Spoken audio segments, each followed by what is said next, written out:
What's up, explorers? Welcome back to our channel. We're the Choose here from Choose to Explore, where we teach you guys how to see the world and save $1. We're US-based budget travelers who've been to over 50 countries around the world. And on this channel, we share real tips, smart strategies, and first-hand experiences to help you stretch your travel budget further so you can see more, do more, and spend less. For so many people, travel feels like an untouchable luxury that comes with a massive price tag. But that doesn't have to be the case. In this video, we're going to show our top 5 countries where you can go and visit and have an amazing vacation and not compromise your budget as well. We're diving into where to go and why these destinations are even worth your time. What to do to make the most of your trip. And also what to eat, where to stay, and how much you should budget for your own trip. So if budget travel is your thing, or if you're ready to travel more for less, you're in the right spot. Let's get into this. So our first place is known for its breathtaking natural beauty and is home to 8 UNESCO World Heritage Sites and also the world's largest cave. Last year during this time, we spent Lunar New Year or their Tet holiday in Vietnam. And while we usually do small trips, this was actually 10 days that we spent in Vietnam. And it was amazing. And not only was it amazing, it was super affordable. And we'll tell you why this trip is somewhere that you need to visit in 2025. So because this was a longer trip, we were able to visit so many different regions of Vietnam. We were able to visit Hanoi, Sapa, Ha Long Bay, Ninh Bình, Hue, Da Nang, Hoi An, and Ba Na Hills. Now the first topic we're going to talk about are the things to do. So there's so many great things to do in Vietnam, but for the sake of this video, we're just going to give you a few of our favorites. So the first thing we're going to mention is the Ha Long Bay cruise. So Ha Long Bay is actually a UNESCO World Heritage Site, and it has beautiful emerald waters, and it is a stunning experience. Now this experience can actually be a pretty diverse experience as well, because many people come here for the luxurious cruises that are multi-days, but we actually did a very affordable day trip there and had an amazing time. Now this cruise included transportation, it included food, we traveled through 3 different caves, we did kayaking, we went on a speedboat, we visited the beach, we did a hike, and the best part was, this experience was under $50 per person. Now the next thing we're going to talk about are some of the amazing bridges here in Vietnam. Now I know you guys are thinking visit a bridge, but trust me, they have some out-of-the-world bridges here in Vietnam. Fire-breathing bridges. Yes. So we actually saw a dragon bridge that had fire coming out of the dragon and also water as well.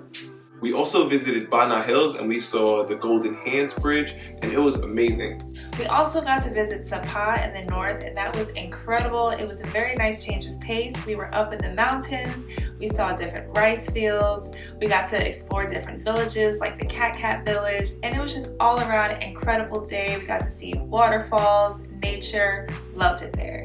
And being in Southeast Asia, one of my favorite things to do is to go to the night markets. Now these night markets are incredible because you can shop there and get some incredible inexpensive items which are all up to bargain. You can try local cuisine and grab all the souvenirs you can think about. So probably my most favorite thing that I did in Vietnam was visit Hoi An. It was so traditional, very charming. They had lots of great food and restaurants, but I absolutely loved floating along the river in the boats with our lanterns lit up for the Tet Festival. Next thing we're going to talk about is food in Vietnam. So one thing I love about Vietnam are many of the restaurants are Michelin starred, and they also are super inexpensive. I'm talking about $2, $1, $5, and Michelin starred $3 meals. One thing that was unique is many of these restaurants only serve one item, and they do that one item very, very well. They super specialize. But we're going to talk about some food items that you should try during your trip. So our top picks are going to be the pho, the banh mi, as well as the coconut coffee. Also, one of my favorite snacks were this golden coin that is like some bread with some cheese in the middle, and you pull it open and it is amazing. The accommodations here are also inexpensive as well. So Vietnam, you can get a luxurious stay for under $100, and I'm talking about 5-star all gold accommodations. But we stayed in typical mid-tier accommodations, and all our accommodations were under $30 a night. A lot of my friends backpacked to Vietnam for under $5 a night in hostels. So there's something for everybody. And also to continue about transportation in Vietnam, it's very affordable to go throughout Vietnam. During our time, we took the public transportation, we took buses, we took taxis, we took flights. We did a little bit of everything. And luckily, they all were affordable, even for the really long rides. And when I say affordable, the buses were under $1 a ride. Even the taxis, which we used through the app called Grab, were really affordable. I don't think we got one for over $10 during our entire stay in Vietnam. But my favorite type of transportation are going to be these sleeper buses. And the reason why I love them is because they are luxurious. Like, you have a full bed, you're laying down, it has USB chargers, it has a shade. It's amazing. And my favorite thing about the sleepers is I maximize money because I'm not paying for accommodations, especially when I'm going overnight, because I wake up and I'm in a new place. So if you're looking to plan your trip to Vietnam, check out our Explore Vietnam travel guide that's linked in the description below, and you can find it on choosetoexplore.com. So our next destination is a country in the Caribbean that has over 250 miles of coastline, and it's the birthplace of merengue. This destination we actually visited 2 times with plans to visit for a 3rd time this year. So this is a definite for your travel plans for 2025. And we're talking about the Dominican Republic. So we love it because of its vibrant culture, its food, amazing landscapes, waterfalls, and the clear water beaches. And I love it because you can have a luxurious trip for a lot less. And the DR really shines because the accommodations are so affordable, especially for Caribbean islands. So on our first day, we did local accommodations or an Airbnbs, and we loved it, and we had stays for under $30 a night. But personally, I really enjoyed staying in the all-inclusive like we did the last time at Viva Samana by Wyndham. So this all-inclusive was under $140 a night for the 2 of us, and that included food, drinks, activities, nightlife, you name it, it had it. And at $140, about $70 per person, yeah. Phenomenal price tag. Yes, beachfront, private pool, adults only. It was great. And there's tons of accommodations in the Dominican Republic for around this price point as well. Also, what I love about the DR is the amazing food and the diversity in this cuisine. Some of my favorite food items are the sancocho, which is this amazing soup, hearty soup. We have the mofongo, you have the tostones, the plátanos. The list goes on. And there's so many things to do in the Dominican Republic. My favorite, of course, is going to the beach because with all that coastline, there's so many beaches to choose from that are all so beautiful. But I also really enjoyed visiting the waterfalls. They have the El Limon waterfall, which we keep visiting every single time that we go to the DR so far. So that's definitely a favorite. Our last visit, we actually did an amazing boat ride in Los Haitises, where it's an amazing emerald green waters and mangroves. It's a beautiful experience, and if you time it right and go during the right time of the year, you can even go whale watching.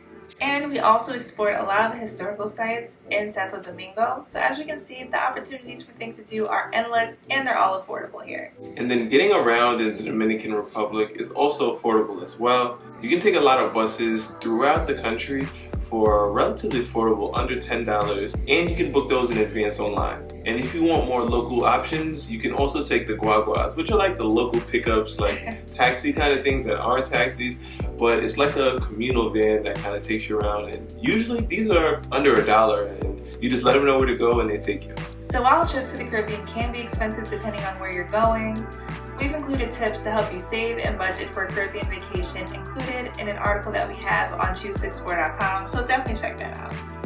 Now our next destination is actually the largest country in Latin America and South America, and it is home to the largest carnival in the world.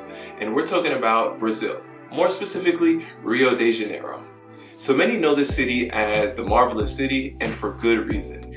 We visited Rio last year, and it was one of my favorite cities in the world. I definitely will say, of the cities that I visited, Rio definitely has the best views of any city that we've seen. So we'll start and we'll talk about the amazing things to do in Rio. Now, one thing that I love about Rio is a lot of activities are very low cost or free.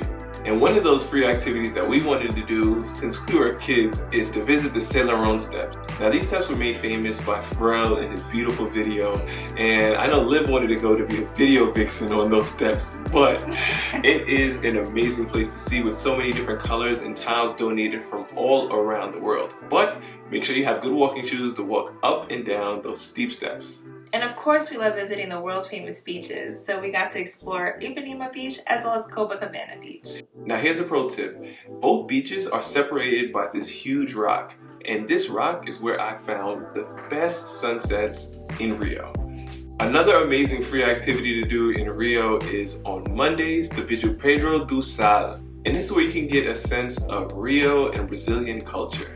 So here it's like a block party with samba dancing, amazing food, drinks, and just a real lively, upbeat environment to be in. And Rio is home to one of the 7 wonders of the world, which is Christ the Redeemer, so you definitely want to add that to your itinerary too.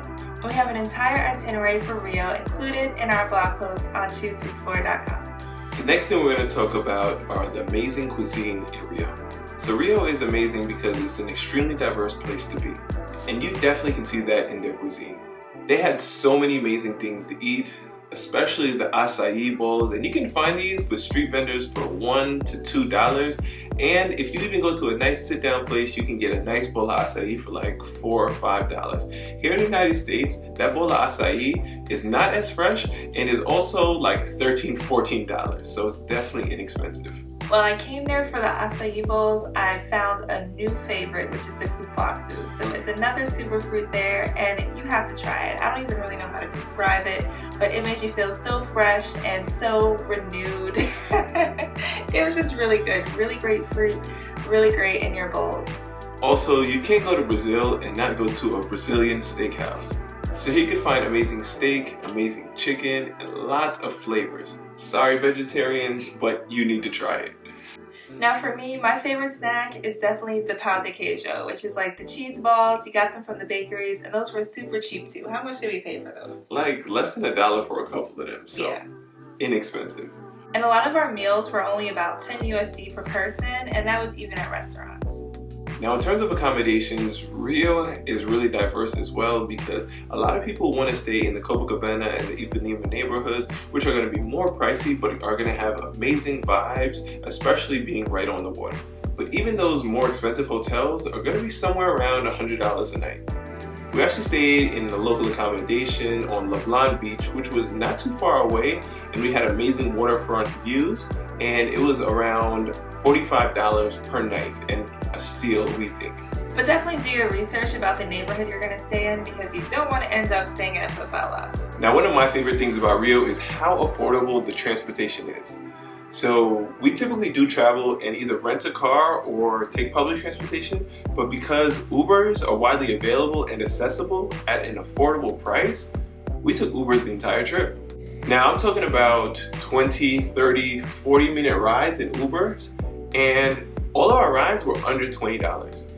Even our ride from the airport to our accommodations, which was about an hour, was under $20. But typically your short little rides are going to be under $5. And if you're finding this video helpful so far, please just give it a like and also be sure to subscribe. So our next destination is known as the land of lakes and volcanoes, and it's my personal favorite country in Central America, and that is Nicaragua. So we actually visited this country last year for my birthday, and we spent 6 days and explored so many different regions. And honestly, it truly surprised me because not enough people talk about this country.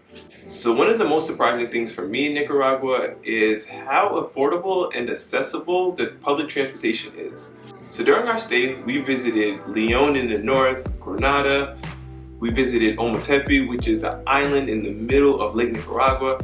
And pretty much all of these regions we were able to visit with public transportation. Now the amazing thing about public transportation is it's super affordable.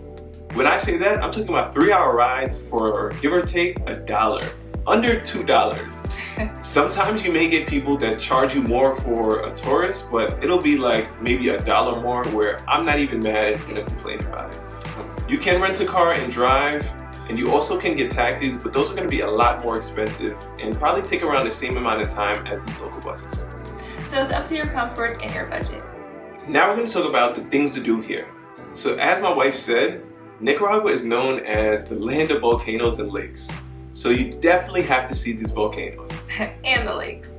Now, my favorite experience is probably the most unique thing you can do in Central America and maybe even in the world, and that is actually to go down an active volcano and volcano board on a sled. Now, for my thrill seekers, this is an amazing experience. My wife was nervous, but she had an amazing experience as well. I did. So when we first arrived, they gave us our boards, they gave us our gear, and we hiked up the volcano. It took us about an hour, give or take, to get to the peak, and it had amazing views. I think this actually is a great place for either a sunrise or sunset, but we went around midday. So it's amazing to hold on the board, put on your jumpsuit, put on your ski glasses, and to slide down the volcano. Something I'll never forget. Also, we've been lucky to see so many volcanoes, but this was the first volcano where I got up close and personal and actually saw lava in a volcano. It is amazing. And that experience was in another city in Nicaragua called Granada. And it's probably best to go see that closer to sunset so you can really see the lava all lit up. Yeah, actually during the sunset, if you come a little bit earlier, you can see the amazing views. And then when the sun sets after, you get to really see the lava bubble and glow above. It's beautiful. And Nicaragua actually has the biggest lake in all of Central America, being Lake Nicaragua. And one of the unique experiences that you can have on Lake Nicaragua is you can take a boat ride through Lake Nicaragua and see the many islands. We actually went on an island tour where we got to see so many different wildlife, even monkeys. This actually is the only place in the world where you have freshwater sharks as well. And one of my favorite experiences here was going to Ometepe, which is actually a twin volcano in the middle of the lake, and a super cool experience. During this time, we actually rented ATVs and we really explored this island. We visited a waterfall, we did a hike, and definitely loved that experience. Probably my favorite experience in Nicaragua. And one thing that surprised me about Nicaragua is that they had a lot of different options for me as a vegetarian too. And the diversity in the cuisine of Nicaragua was truly amazing because you had local Latin cuisine, you had Indian restaurants, you had Mediterranean restaurants, you had Italian restaurants, you had Jamaican restaurants. You had so many different types of food here in Nicaragua. If you think it, they have it. And honestly, it was so good. Now, majority of the restaurants that we ate at were somewhere between $5 and $10 per person. But a lot of the tourist hotspots with the aesthetic views and everything were a little bit more expensive, but still under $15 per person. And also, Nicaragua is a great place with amazing affordable accommodations as well. And during our time in Nicaragua, we found a lot of great places to stay that were under about $35 per night, and they were safe, comfortable, and they were great recommendations. And they were in great locations as well. Now, if you're planning your trip to Nicaragua, definitely check out our Explore Nicaragua travel guide, which you can find linked in the description below, or also, of course, on choosetoexplore.com. So our next destination is somewhere that I never thought about as being a budget-friendly destination, but it is known as the cradle of Western civilization with over 6,000 islands and home to so many ancient landscapes. And I'm talking about Greece. So we visited this destination for the Queen's birthday. And it was definitely my favorite birthday so far. We visited 3 different places, starting with Athens, Santorini, and Paros. And being that there are so many different destinations in Greece, it's very hard to pick a bad destination. So let's talk about the things to do. Now, this trip started with Athens. And being a New Yorker, a lot of cities don't impress me, but Athens definitely surprised me. And this is because it really blended a modern city with the old history of Athens, Greece. So it was amazing to wander around Athens and see the bazaar, see amazing historical sites like the Parthenon, and venture through the different neighborhoods. And one thing you must do is hop on a ferry and explore the islands that are in Greece. So we wanted to visit the picturesque beach of Santorini. And guess what? So did everybody else in Greece. Santorini is known to have some of the best sunsets in all of the world. And it's incredible to see the colorful sunset over the white painted buildings all throughout Santorini. So we actually were able to witness an amazing sunset on the land as well as on the sea, where we did an amazing sunset boat ride. But Santorini is also known for its picturesque black sand beaches. And the cool thing about these beaches is that they're free. And cold. That's one thing to note. A lot of European beaches are cold, but still really cool to see. Yeah, clear water, but cold water. And one of my favorite things to do in the islands is to rent an ATV so you can really get a feel of what the islands are like. During our time, we did it in both of the islands, and you can typically get an ATV depending on the season for around 40 to 50 euros per day. Now, while Santorini was a bit more crowded, I really enjoyed visiting the island of Paros because it was a lot more low-key. There's so many incredible villages, so many beautiful beaches, and so many great things to do. I have an entire article on that, and it was just so great and so affordable. Now, the next thing we're going to talk about is transportation cost in Greece. So in Athens, one thing that I loved is that Athens is a pretty walkable city. We saved a lot of money and also had an amazing time wandering through the different neighborhoods. We definitely got our steps in. But even though we did a lot of walking, Ubers are very affordable as well. A lot of times the Ubers that we took were taxi drivers, but especially getting into the historical sites were like $3, $4, $5. We even took the metro from downtown Athens to the airport, and that saved us a lot of money versus taking a taxi. Also, to get to the different islands, you can take ferries or you can fly. Now, many people take the ferries because they're a lot more affordable, but we lucked out and got pretty good deals with Aegean Airlines. And we flew from Athens to Santorini for, I want to say, under 40 euros per person. Now, this flight was super quick, and they even gave us a drink and a snack on like less than an hour flight.